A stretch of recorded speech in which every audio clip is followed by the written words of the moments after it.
I absolutely love films and movies and just being transported into a completely new world. One of my favourite movie genres, or movies that I absolutely adore, are things like Pixar and DreamWorks. I just love the way that they bring these worlds to life.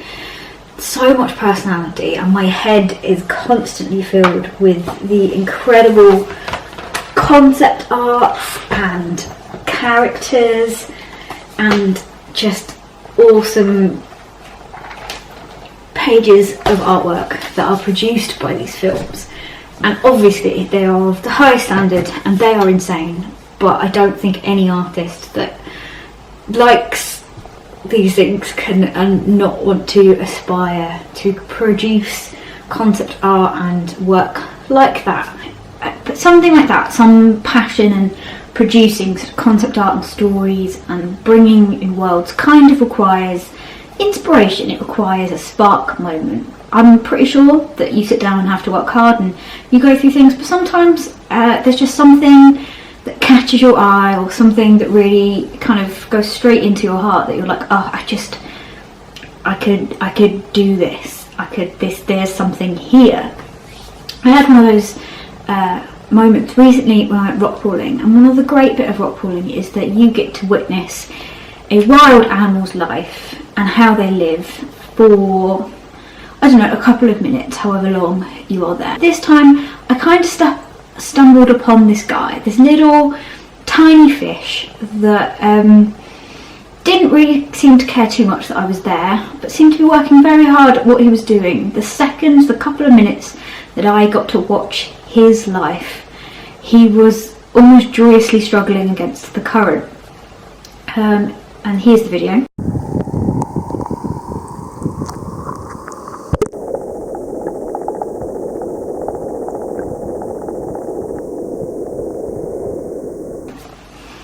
So this guy was in a kelp bed, but it kind of the first point at which the rocky shore ended, and it was all sea and a lot of kelp going out, but it was definitely, there was no rock pool here, there was no rocky shoreness, it was the sea kind of right at the edge. And he just seemed to be swimming and swimming against his current, and every now he'd zoom back and like chill out for a bit, but then he'd keep swimming against it. He seemed so unbelievably desperate to stay as close to the rocky shore as he could. I don't know whether he got caught out and hadn't quite got himself in the right place, but he was swimming and swimming. But he was, I don't know, some species, some individual organisms are just really cute, and this fish was also a bit curious at some point, swam up and had a look at the camera. But the point that I caught him with this swimming up in the current, and there was tons of plankton in the water and everything was churning, and there was all this gorgeous seaweed surrounding him, and I kind of just fell in love with that moment. Like, oh, you know, how many other small creatures are in the sea but have such determination to survive that they swim against the current and are battling in the stones. And this tiny fish was only like this big, and you know, the kelp is giant surrounding him, the seaweed's giant, and I'm sure the sea current was really strong for such a small thing. And you just think, oh, you know, so many acts of nature require things to be so determined and so cutthroat, that it was really cute to see this like little resilient fish going at it, and without, you know, copying Pixar too much, he just kept swimming. And it really was a real life moment of just keep swimming, in the sense of not the metaphorical, you know, when life's tough, just keep swimming. It wasn't, dude just had to keep swimming. So today I kind of want to try something I haven't really done too much before. I want to kind of create like a concept art. I want to produce a bit of art that matched his determination in that moment. That bit of art I want someone to look at it and be like, oh, I want it to reflect the moment that I witnessed in that little fish's life. So that is the mission today. So not going to be just drawing a species or drawing a thing. I really want to kind of break in and practice this art of kind of concept art and setting a scene. And so before we begin, we're just going to have a little bit of a flick through of these books and just a little bit of inspiration of how these people are doing it, and then we're going to jump right in. If anyone hasn't got their hands on this book yet and they like Finding Dory and Finding Nemo, I seriously suggest you do. It's an absolutely stunning and amazing book that walks you through thumbnails, character designs, and concept kind of images. So I kind of want to go for an image a bit like this one. That's quite good. That kind of, you know, the fish with the scene in the background, you know, that tells a story as well as showing the organism.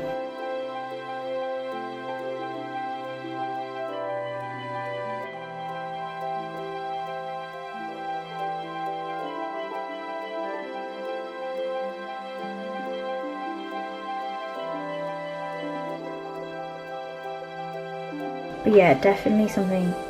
It's definitely the expression on the fish that kind of carries this, and then the scene is quite dramatic around him, and quite important. So I kind of like the size of a little fish and a big. So I'm going to bear that in mind. Even this one with the giant whale and a little Dory. Oh my god, he's so cute. Yeah, that is kind of the gist that I'm going for.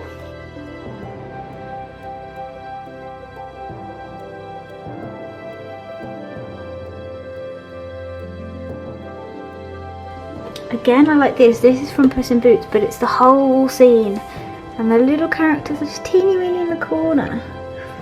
Definitely think I am moving towards making the fish relatively small compared to the background. I thought this cap was relevant to the thing. I also have other Dory ones, but you know, as we're drawing a swimming fish.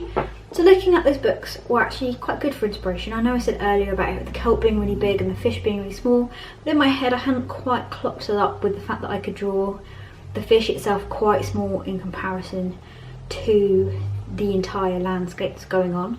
So I think that's what I'm going to do. Quite a lot of concept art was like, oh, it's dramatic background. I think adding drama to what it's swimming in and how small it is going to help show that this little dude is, you know, going for it. So now I'm going to do a couple of thumbnails, and I'm also going to kind of work out how to draw the little guy in kind of a character sense, because I don't have any character sketched of him yet. So I'm going to do both of those and see how that goes. Yeah. So I've collated, so in the footage that I took, it's only in total, footage I managed to get was about 1 minute 35 of footage where the fish could be in, or kind of is in.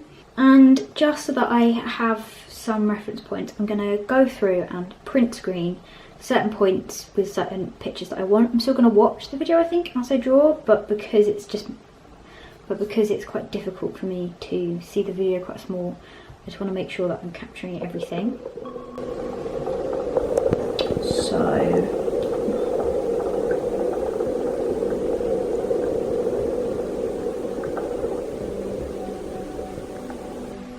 quite like that. So the first one I'm taking is very blurry, but I just like the angle that he's swimming at. You know, you can really see in this shot, this shot here, that he's really going against the current, because when you rewind it you can see how fast those bits of plankton are going out. He's a very colourful little guy.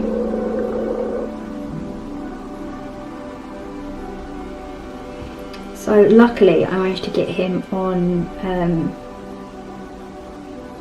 high speed footage.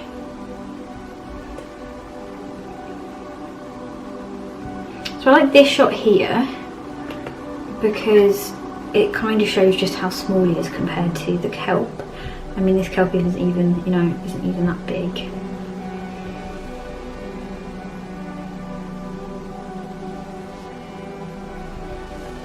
It's not quite in focus.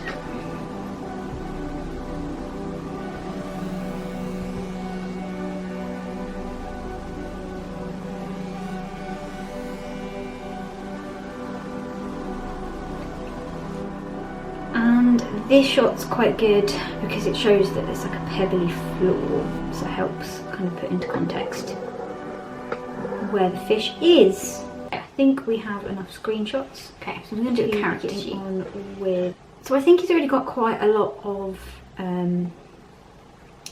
almost cartoony nature to him anyway, because he's quite juvenile. So I'm going to play around and see if I can kind of exacerbate his features a bit.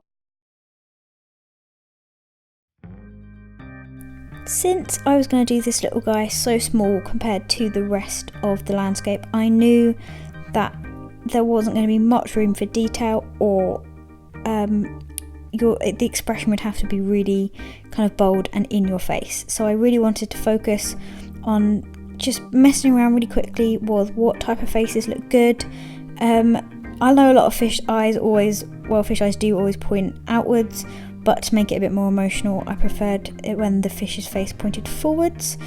Then I realised that the small long fish that is more accurate to the real one in life didn't kind of portray that, you know, strong, determined little character quite as much as kind of shifting the body shape to a much more stocky kind of fish. So I then played around with this idea of him being a much stockier, you know, swimming against the current, very stubborn-headed looking fish, and I liked this cheeky determination expression that you could convey quite easily with basically an eyebrow, a mouth and an eye. So not only was he working hard, but he knew that he was going to succeed. He was enjoying it. He was kind of reveling in such a hard challenge that this little dude is going to win. Spoiler, it's about this time that I decided I'm going to call him Charlie. So keep going, Charlie, you can do it. Out of those three, I thought this one was the best, so I blew it up, and that was the one I did the colour studies for. I wanted that cod, pollocky, whitingy kind of colour for the majority of his body, but he was actually really beautiful and had lots of oranges, reds and blues in it, and even though it was a small fish painting in the end, I didn't want that to be lost. I also thought his stripes were really cool, a bit like racing stripes on a car, so I wanted to make sure I had that involved, and I liked the combination of all of them together. Now the fins are really difficult to see. I had to kind of get the shape of the fins from the video, and I still couldn't catch if he had fins on the side, so I was messing around here to see what looked best, and just a plain old slap a fin on the side with no fancy angles was what I was planning to go with. Next it was onto landscape thumbnails, just messing around with the entire picture, how small, how big I was going to keep him. I really like the idea of a pebbly bottom, just I think it added a bit more interest, and it was a pebbly bottom, so I kind of wanted to recommend that.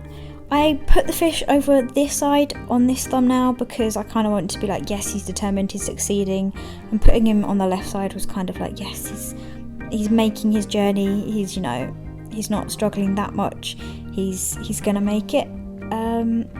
And I did like the way that this thumbnail came out. I liked the colours in it, particularly the idea of having a fucus seaweed at the front to kind of make it more crowded and add a bit more 3D to it, and I knew that the actual fish kind of had to be up against a red seaweed if it was near a seaweed so that he would stick out, and then also making sure we included that kelp and having this grey dark background and purpley pebbly kind of colouring on the seafloor. I really did like all this kind of accompaniment of colours, and I had this idea from watching the videos of having white dots to portray the plankton, you know, streaming past, because that's literally what you can see in the video most of the time. But I didn't really like him being up against something so crowded as the red seaweed, and it just quite wasn't working for me with him being over that side. I don't think there was enough attention brought to him, you wouldn't see him straight away.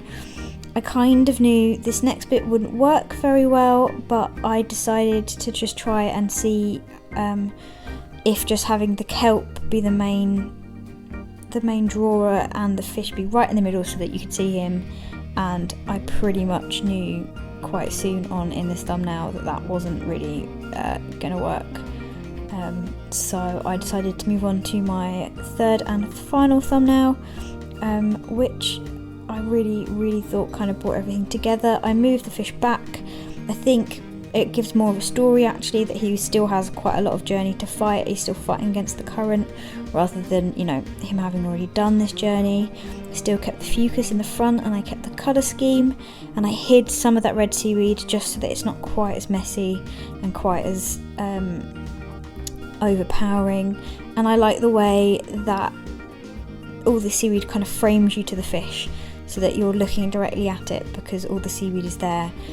And the fact that the seaweed is so flowy and so angled over, that, you know, he really does look like he's battling. And even from this small thumbnail, I could kind of see that this concept was going to work. I like that. I don't think I'm going to mess around to spend any more time sketching it out. It's surprising how long this all takes.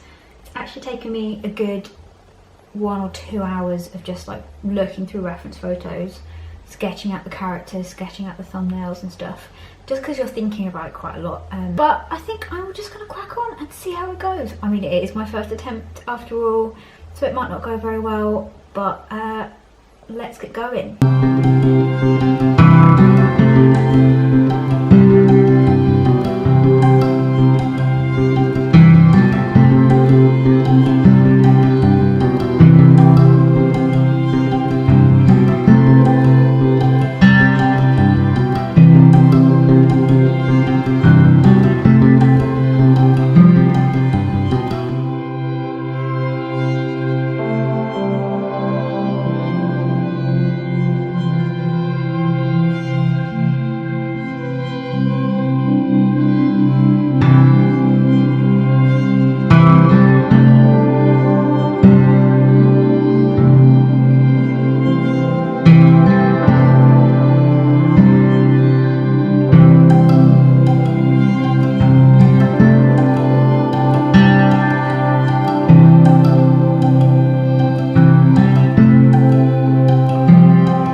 Well, I am super chuffed with this.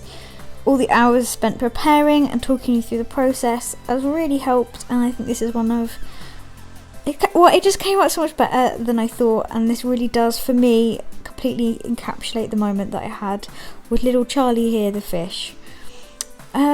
I know this is a bit of a different video, me talking through the process and all the steps and everything, so I know there was quite a lot of chat before we got down to, the meaty picture part, but I really hope you enjoyed something a bit different and seeing the whole process and seeing, well, what worked for me, because this definitely worked. And it was great to kind of discuss and dissect an art process a bit more, especially with something that I am not as confident in, and to see that works for me and the way that I chose to do it. I'm really chuffed and very happy with the end result. So here we have Charlie and the Kelp.